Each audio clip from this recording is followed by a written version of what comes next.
AP ప్రజలకు విద్యుత్ ఛార్జీల షాక్ తగలనుంది. కూటమి ప్రభుత్వం 100 రోజుల పాలన కానుక ఇవ్వనుంది. సర్దుబాటు ఛార్జీల రూపంలో 8,100 కోట్ల రూపాయల భారం మోపేందుకు రంగం సిద్ధం చేసింది.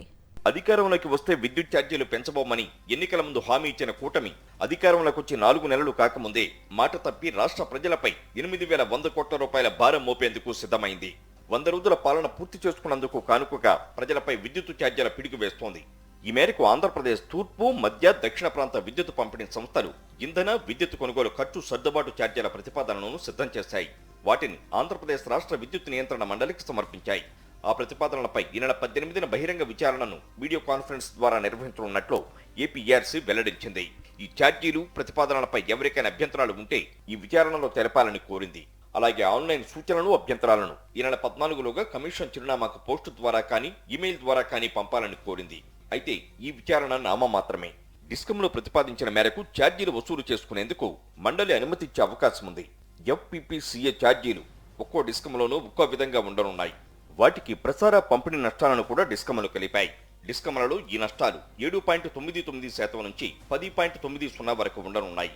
ఈ రెండు ఛార్జీలు కలిపి ఛార్జీల రూపంలో అమల్లోకి వస్తే ఒక్కో వినియోగదారుని పైన 4 త్రైమాసికాలకు కలిపి యూనిట్కు ₹4.14 నుంచి ₹6.60 వరకు భారం పడనుంది. సూపర్ 6 హామీలను తుంగలో తొక్కి ఇప్పటికే ప్రజలను మోసం చేసిన చంద్రబాబు మరో హామీని తుంగలో తొక్కారు. గత ప్రభుత్వం విద్యుత్ ఛార్జీలను పెంచకపోయినా పెంచేసినట్టు తప్పుడు ప్రచారం చేశారు. ఎన్నికల్లో లబ్ధి పొందేందుకు విద్యుత్ ఛార్జీలను పెంచబోమని ప్రకటించారు.